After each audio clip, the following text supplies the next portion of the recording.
La chronique de Chloé, une étincelle pour comprendre, apprendre et avancer dans votre quotidien.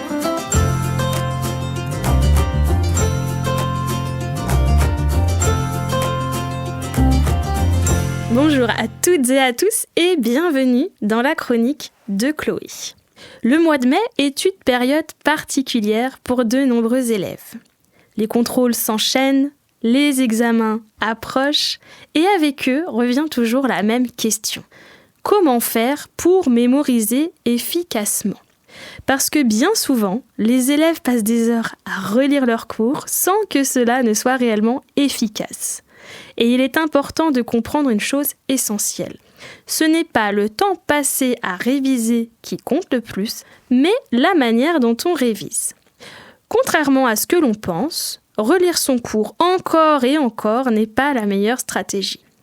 Alors oui, relire donne une impression de familiarité. On a l'impression de connaître parce que le contenu nous semble familier, mais en réalité, on n'a pas forcément la capacité de s'en souvenir seul. C'est ce qu'on appelle une illusion de connaissance. Le cerveau reconnaît, mais il ne sait pas forcément restituer. Pour que la mémoire fonctionne efficacement, le cerveau a besoin d'un effort. Il a besoin d'aller chercher l'information, c'est pourquoi l'une des techniques les plus efficaces consiste à se tester. Concrètement, qu'est-ce que ça signifie ? On ferme son cahier, on essaye de se souvenir de ce que l'on vient d'apprendre.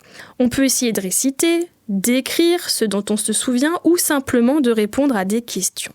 Peu importe s'il y a des erreurs, au contraire, c'est cet effort de récupération qui renforce la mémoire. Chaque fois que le cerveau va chercher une information, il consolide sa trace. Plus on le fait, plus cette information devient accessible. Une autre technique très efficace est ce qu'on appelle la répétition espacée. Beaucoup d'élèves révisent tout la veille d'un contrôle, parfois même le matin avant le contrôle, de manière intensive, et puis ils oublient rapidement. Alors parfois, du coup, ils ont la bonne réponse lors du contrôle, mais le lendemain, ils ne pensent plus à rien. La mémoire, elle a besoin de temps pour s'installer. Réviser un peu, puis recommencer le lendemain, puis quelques jours plus tard, puis la semaine suivante, ça permet vraiment de renforcer durablement les apprentissages. Réviser 10 minutes par jour pendant plusieurs jours est bien plus efficace que réviser 1 heure d'un seul coup. Une troisième stratégie particulièrement puissante consiste à expliquer ce que l'on a appris. Lorsqu'un élève explique une leçon avec ses propres mots, il est obligé d'organiser sa pensée, de faire des liens et de vérifier sa compréhension. Il peut l'expliquer à un parent, à un frère, à une sœur, à un camarade ou même simplement à haute voix. Et le simple fait d'expliquer transforme la manière dont le cerveau traite l'information et renforce la mémorisation. Il est également très utile de varier les supports, parce que le cerveau, il retient mieux lorsqu'il utilise plusieurs canaux. Donc on peut écrire, on peut dessiner, on peut faire des schémas, utiliser des couleurs, dire des choses à haute voix ou bien manipuler. Finalement, plus l'apprentissage est actif et plus il est efficace. C'est d'ailleurs pour cela que les approches qui utilisent le jeu, la manipulation ou des supports concrets sont particulièrement intéressantes.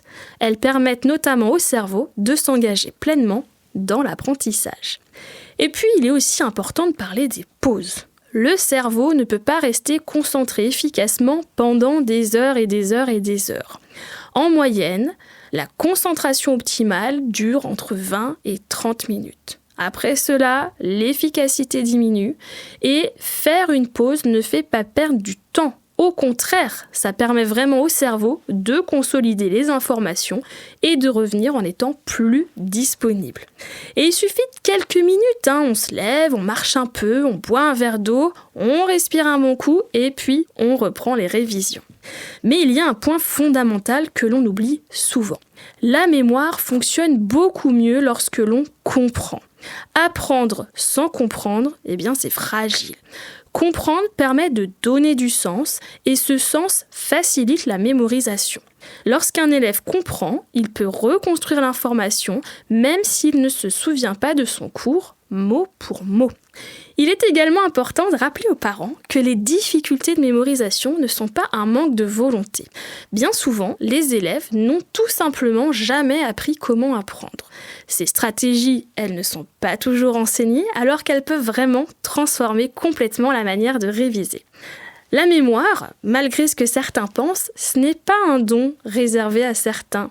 C'est une compétence qui se développe avec les bonnes méthodes, avec de la régularité, avec un accompagnement adapté, et chaque élève, chaque apprenant peut progresser et gagner en efficacité. Apprendre à apprendre, je dirais que c'est probablement l'un des apprentissages les plus importants, parce qu'il accompagne toute la vie. Merci pour votre écoute et à très bientôt dans la chronique de Chloé. C'était la chronique de Chloé, une étincelle à retrouver en podcast sur le site radiosemnos.com.